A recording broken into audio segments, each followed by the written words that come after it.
Depuis 2015, nos caisses des écoles ont entrepris des efforts remarquables pour atteindre l'objectif de 50 % d'alimentation durable. Dans le 16e arrondissement, nous avons dépassé cet objectif pour atteindre 53 % en 2019, dont plus de 47 % issus de l'agriculture bio. Je sais les efforts fournis par nos équipes et je veux ici les en remercier. Bien sûr, nous partageons la volonté de l'exécutif de transformer progressivement notre offre de restauration scolaire pour que nos enfants puissent bénéficier d'une alimentation plus saine, de qualité et respectueuse de l'environnement.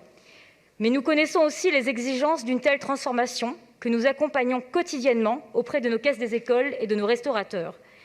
Nous connaissons les réalités de terrain et savons que la réalisation d'objectifs aussi ambitieux ne peut se faire sans la consultation et la mobilisation de l'ensemble des acteurs de la restauration scolaire et sans la mise en place de moyens financiers conséquents. Madame la maire, durant votre intervention, vous avez choisi d'annoncer une alimentation 100 % durable et bio pour 2026. Une nouvelle fois, cette déclaration se fait sans concertation avec les arrondissements et les caisses des écoles, qui sont pourtant les premiers acteurs de cette transformation. Madame la maire, une telle évolution ne s'improvise pas. En 2015, vous nous aviez promis la généralisation de groupements de commandes, la rationalisation de la chaîne logistique avec une offre de moyens de livraison propres et des propositions de mutualisation, la mise en place d'une interface entre l'offre et la demande. En bref, vous nous aviez promis un accompagnement pour la réalisation des objectifs de transformation imposés. La vérité, c'est que ce sont les mairies d'arrondissement et les caisses des écoles qui ont fourni les efforts, sans vous, sans aucune des aides que vous nous aviez promises. Vous vous cantonnez à un rôle de communicant, vous vous limitez à des effets d'annonce. Nous attendons l'investissement de la mairie de Paris aux côtés des caisses des écoles de nos arrondissements pour permettre cette transformation que nous appelons tous de nos vœux.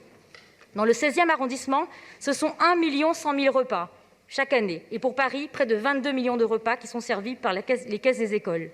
Il s'agit d'un marché colossal qu'à ce jour, les circuits courts de marché bio ne sont pas en mesure d'absorber intégralement. Nous connaissons déjà, à l'échelle de notre arrondissement, les difficultés d'approvisionnement bio et local.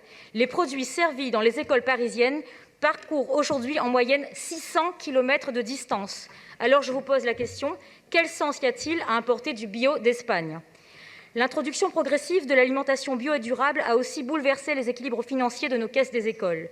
En 2019, pour le seul 16e arrondissement, les aliments durables ont pesé à la hauteur de 842 000 € dans nos dépenses. Et sur la même année, nous avons perdu près de 150 000 € de subventions de la mairie de Paris. La transformation vers le durable s'est faite sur nos réserves, aujourd'hui fragilisées par la crise. C'est un fait, le bio coûte cher. Le blé bio se négocie 3 fois plus cher que le blé conventionnel. Alors, Madame la maire, comptez-vous mettre des moyens à la hauteur de vos ambitions ? Quel financement concret comptez-vous mettre en place pour accompagner la transition de nos services de restauration ? Sans investissement de la mairie de Paris, ce seront encore les arrondissements et les familles qui devront assumer les coûts colossaux de ces changements. Et cela entacherait inexorablement l'efficacité d'un tel dispositif en éloignant un certain nombre de familles de nos services de restauration, déjà dépitées de l'augmentation des coûts sous votre précédent mandat.